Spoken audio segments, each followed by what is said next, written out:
நீ ஃபிலிமாலயா நேயர்களுக்கு வணக்கம். நான் உங்கள் பத்திரிகையாளர் RS கார்த்திக். என் அருகில் சக்தி சரவணன். வணக்கம். நாங்கள் ரெண்டு பேரும் இன்னைக்கு விமர்சன விவாத நிகழ்ச்சியில் இந்த வீடியோவில் பார்க்க இருக்கிற படம் கீனோ.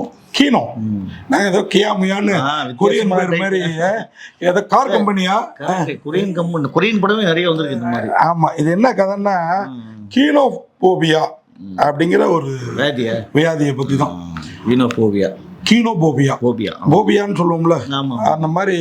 இது ஒரு அந்த வியாதிகளுக்கு பேரு போபியா. இந்த மாதிரி மனநோய். கீனோபோபியா ஒன்னும் யாரோ நம்மளை ஃபாலோ பண்ணிட்டு இருக்கிற மாதிரி இருக்கும், திடீர்னு யாரோ நம்மளை பார்த்துட்டு இருக்கிற மாதிரி இருக்கும். இந்த வியாதி என்னன்னா, வெற்றிடத்து பார்த்தா சிலருக்கு வர்ற பயம் தான் கீனோபோபியா. இந்த படத்துல ஒரு பையன், அவங்க அம்மாவும் அப்பாவும் செல்லமா வளர்க்குறாங்க.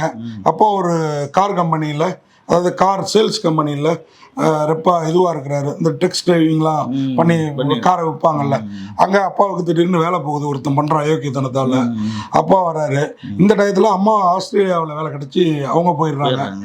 இப்போது அப்பாவும் பையனுக்கு சென்னையில் இருக்கிறாங்க. வேலை போன பிறகு அவுட்டர் கொஞ்சம் தாம்பரம் தாண்டி போவோன்ட்டு எடுத்துட்டு மாயவரம் போயிடுறாங்க. கதைப்படி தாம்பரம் தான் லொக்கேஷன், எங்கள் ஊருங்கிறால தாம்பரம் போயிடுறாங்க.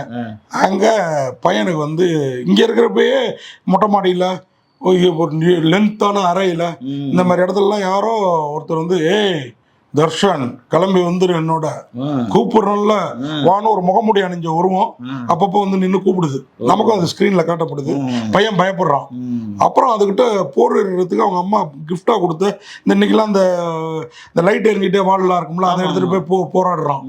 அப்புறம் பாத்தீங்கன்னா வந்து அதை அடிச்சு திருப்பி வந்து படுக்கையில விடுறான். இதை பார்த்துட்டு அப்பா வந்து, என்னடா என்ன ஆச்சு உனக்குன்றாரு. இல்லப்பா, என்ன வந்து இந்த கீனோ வந்து கூப்பிட்டு, கீனோன்னே இவனே. நான் கூட கேட்டேன் டைரக்டர்கிட்ட, எப்படிங்க இந்த வியாதி வேற படத்துல ரிலீவ் பண்றதுக்கு முன்னாடியே அவர் வந்து பையன் வந்து எப்படி கீனோன்னு சொன்னான் அப்படின்ட்டு. இல்லைங்க, அது ஒரு இதுதான் அப்படிங்கிறது தெரியட்டுங்கிறதுக்காக வச்சிருக்கோம்னாங்க. நல்லா தான் இருந்தது.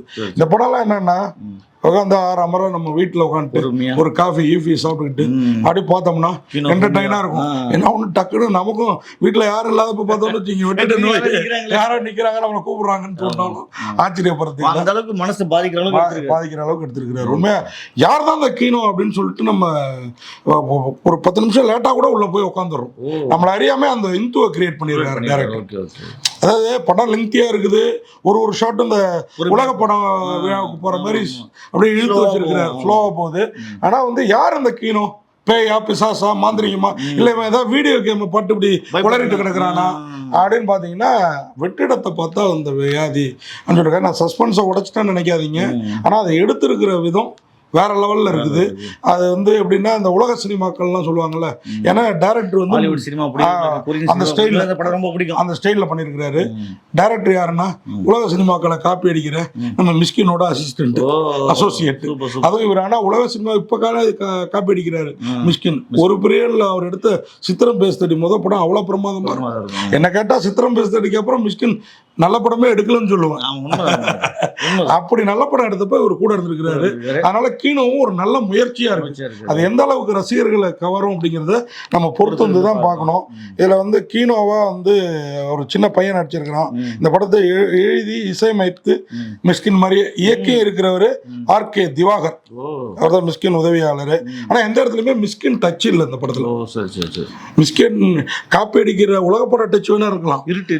இருட்டு தான் படத்துல இருட்டு. ஆனா இது ரொம்பவும் இருட்டு தேவையான இருட்டு. ஒளிப்பதிவு வந்து ஆயிஷா டெனி, உண்மையா டிஃபரெண்டா பண்ணி, ஆலிவா டெனி டிஃப்ரெண்டா பண்ணியிருக்காங்க. படத்தொகுப்பு கிருத்திகா காந்தி, அவங்க தான் இந்த படத்தை வந்து தயாரித்தும் இருக்கிறாங்க. கிருத்திகா காந்தி எப்படி வந்து படத்துல வந்து நிறைய பேர் இருக்கிறாங்க. இந்த படத்துக்கு வந்து ஒரு அந்த கிருத்திகா காந்தி தான் இந்த படத்தோட கதாநாயகராக நடிச்சிருக்கிறவரோட மிஸ்ஸஸ் போல் இருக்குது. அவங்க தான் சேர்ந்து தான் எடுத்திருக்கிறாங்க. வேற லெவல்ல இருக்குது. இந்த படத்தை இணை தயாரிப்பு வந்து பாத்தீங்கன்னா நிறைய பேர் இருக்காங்க. மகாதாரா பகவத், ஆர்கே திவாகர் டைரக்டருமே இணைத்தயாரிப்பில் இணைஞ்சிருக்கிறாரு. ஆனாலும் ஏதோ ஒரு விதத்துல இந்த படம் நம்மளை வந்து கவருது இல்லை. ஒன்றும் ஒரேடியா போர்லாம் அடிச்சு இல்லை. உண்மையாக அந்த கிருத்திகா காந்தியோட ப்ரொடக்ஷனும் சரி, ஆர்கே திவாகரோட டைரக்ஷனும் சரி, காந்தர்வா செல்லுலாய்ட்ஸ் கிரியேஷன் அந்த பேனர்ல தான் இதை வந்து இந்த கிருத்திகா காந்தி தயாரிச்சிருக்கிறாங்க. உண்மையாவே அந்த ஹீரோவாவும் ஒரு பையனாவும் நடிச்சிருக்கிறாங்க. நிஜத்துலயும் அப்பாவும் பையனுமா மிரட்டி இருக்கிறாங்க. நமக்கு என்னன்னா நம்ம மிஷ்கின் மாதிரி விலாங்கு மீன் வாழை மீன் வேணாம், ஒரு கெண்ட கழுத்தியாவது காமிக்கலாம. இருந்த ஒரே லேடி கேரக்டரையும் ஆஸ்திரேலியா அனுப்பி வச்சிடறாங்க. அவங்க ஸ்கைப்ல தான் பேசுறாங்க. இப்ப கூட தடை பண்ணணும்னு சொல்லிட்டு இருந்தாங்களா அமெரிக்காவில், அதுலதான் பேசுறாங்க நம்ம இது மூலியமா, லேப்டாப் மூலியமா. ஆனா சின்ன பட்ஜெட்ல ஒரு வித்தியாசமான படத்தை எடுத்திருக்கிறாரு திவாகர். அதற்காக பார்க்கலாம் அப்படிங்கறத பார்க்கலாம், கொஞ்சம் பயப்படலாம் அப்படின்றத சொல்லி இந்த படத்தை வந்து வாழ்த்து. என்ன கீனோ ஏனாதானு இல்லாம ஒரு கச்சிதமா இருக்கு. அந்த விதத்துல இந்த படத்துக்கு வாழ்த்துக்களையும் பாராட்டுகளையும் கூறி விடைபெறுறோம். நன்றி, வணக்கம். இந்த வீடியோ உங்களுக்கு பிடிச்சிருந்தா லைக் பண்ணுங்க, கமெண்ட் பண்ணுங்க, ஷேர் பண்ணுங்க, சப்ஸ்கிரைப் பண்ணுங்க.